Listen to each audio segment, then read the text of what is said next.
So there are three main parts of SEO. You've got power, you've got relevance, and you've got traffic. Now, the power of a website is kind of like the muscle, and it's basically how it's based off of a few things like links, how many other powerful websites are linking to your website and like giving you some power. Also age, how old is your site? How old is that particular page on your website?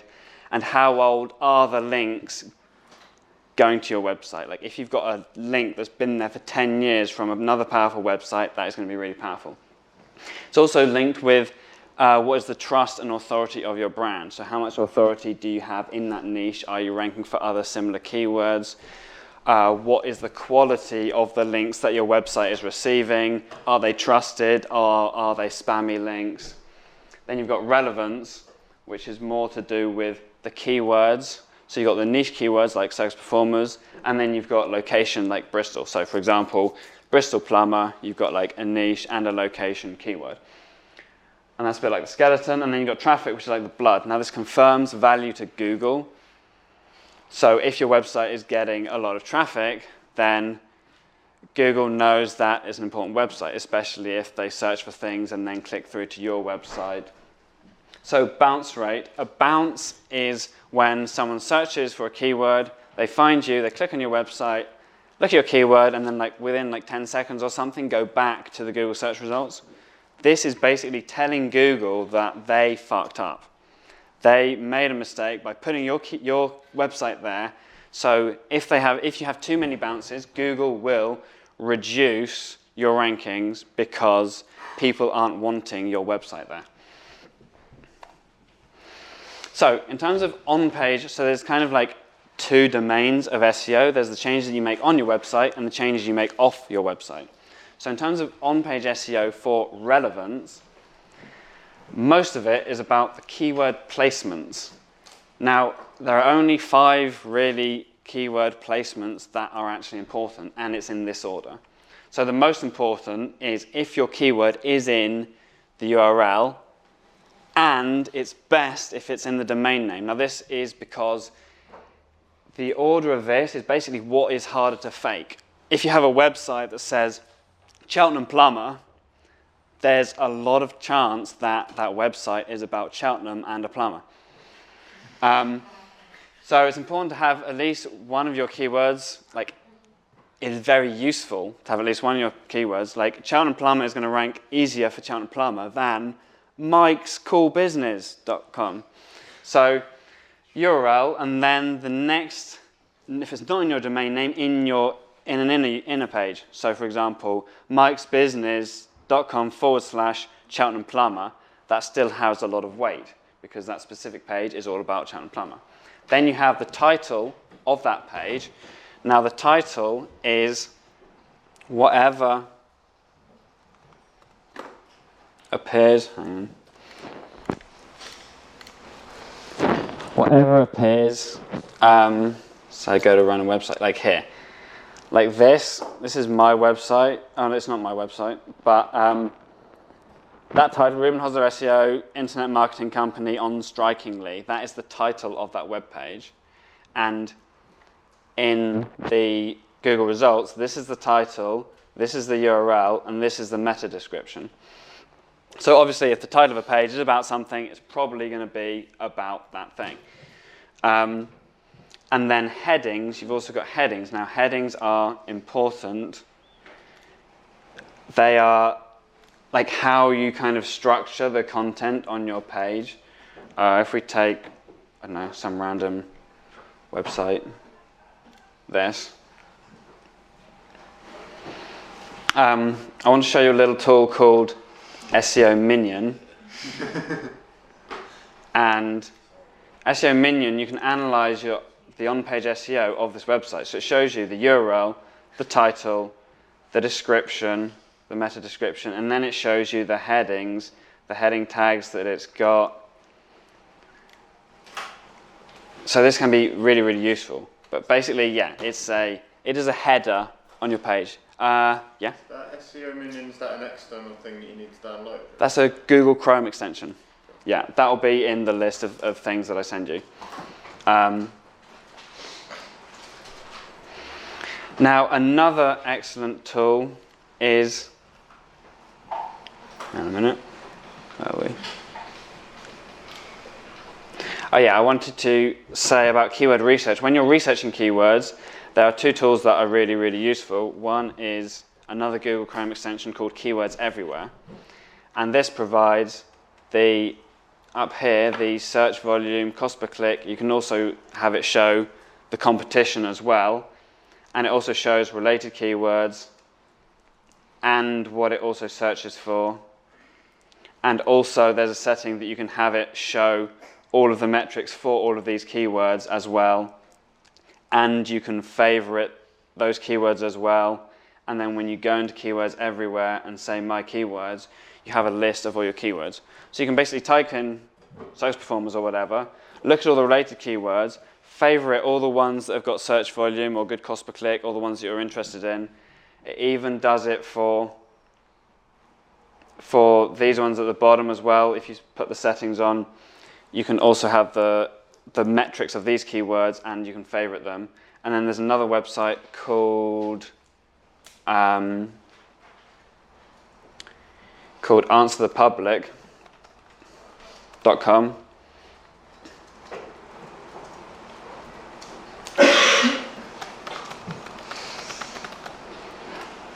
And you just enter in your keyword and it comes back with a whole load of lists of related keywords, and it can Keywords Everywhere with this website. It can also show like this all of the metrics of all of the other keywords like circus performers, crossword. What? It was free, now it is not. However, I did do 2 hours of keyword research for Josh the other day, and it cost me like 10 pence. So it's not yet that expensive. So these work well together. Also, another thing about keywords, LSI keywords are basically synonyms of keywords, and they're really useful because you can't hammer home everywhere the exact same keyword because it looks dodgy. So you can use similar keywords. And there's a website, lsigraph.com, where you can enter your keyword.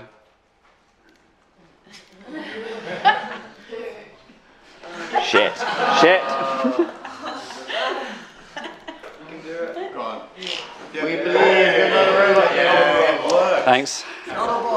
It's not my first time.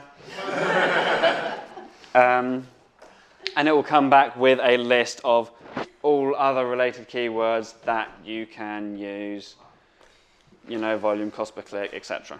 So that you can vary things to not look too dodgy. So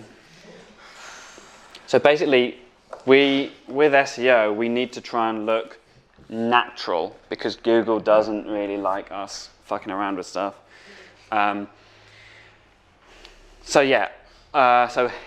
URL important, title important, headings important. You want one and only one H1 tag on the pages that you want to rank.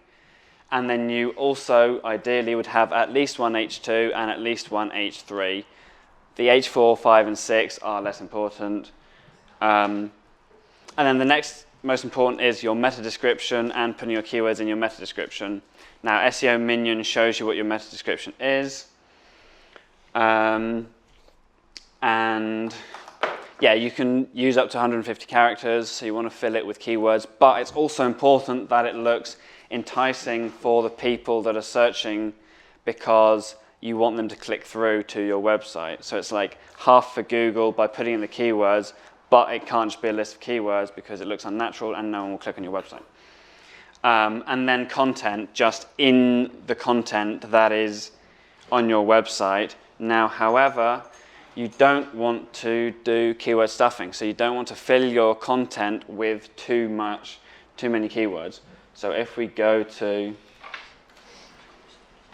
again, some random website, what you can do, there's a website that I use called wordcounter.net.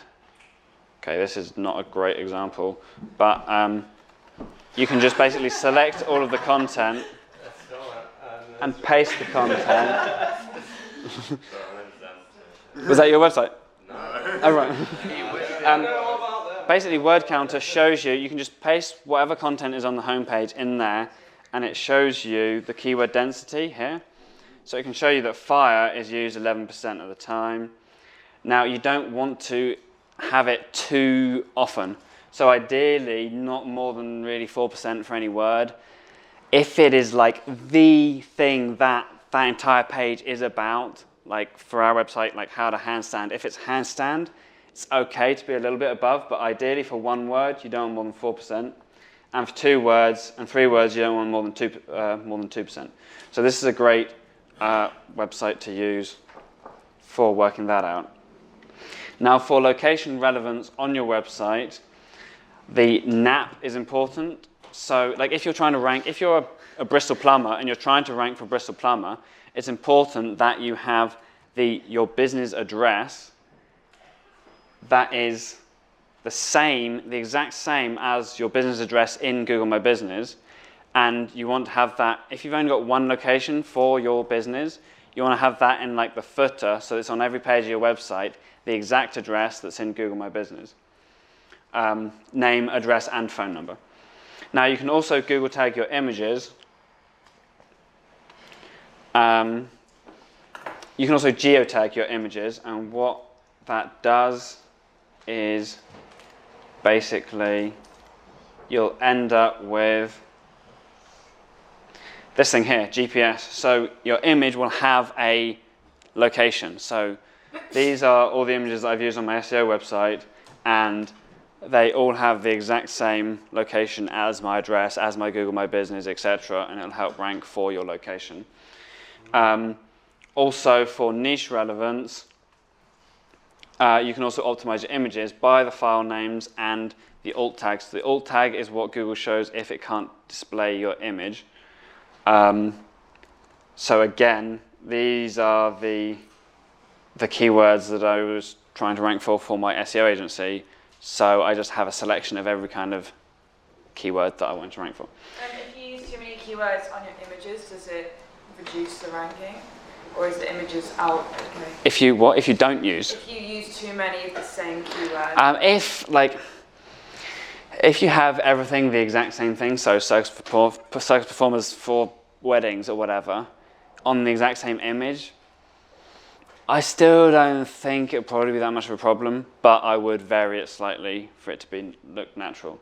Now these things, the NAP and the geotag images is fairly important. The image optimization, personally, I wouldn't bother myself. Normally, like if you've got loads of images, I personally wouldn't bother because it's not quite enough juice for the squeeze. Whereas these keyword placements, this is the most important thing for on-page SEO. And if your on-page is crap, it's like trying to push a car up a hill with the brakes on. Like at least you got to like take the brakes off, so you know what you're trying to rank for, and then with the links is the power that you push the car. Okay, so for traffic, it's important to get a low bounce rate. So your website, now over half of searches are performed on mobile phones. So you need it to be... It's fine. I've just got a hole. You need it to be... you need your website to be mobile friendly. So there's a tool that Google's got, which is a mobile friendly test. You just type in your URL and it tells you if your website is mobile friendly. Also speed, you need it to load fast because people are impatient. So again, you've got page speed insights with Google that you can type in and it will tell you if your website's fast. It also needs to look good, have good media like photos or videos, and yeah, no keyword stuffing. Yes? Sorry, Brady. What's that mobile friendly app called again? It will be in the list that I send you, but I just search for mobile friendly test, and it's the one from Google. And then, for conversion, your website needs to provide value. You need to have easy site navigation. You need to have a clear offer so they know what they could purchase. And it needs to be as easy as possible for them to buy whatever you're trying to sell them. And you want to be easy to contact them because if they're on the edge of buying something but they have a doubt, you want to be able to fix that doubt quickly so that then they buy something. Also, what is very useful is Google Analytics, Google Search Console, and linking them together because it gives you a lot of data. So here, this is Google Analytics. In Google Analytics, in Acquisition, Search Console, Queries, this now shows me all the different keywords that people are searching for that then they'd be going onto my website. So my website was shown 290 times and no one clicked on it because I'm not ranking with my own website. Because I didn't need to. I started getting too many clients without needing to rank my website. So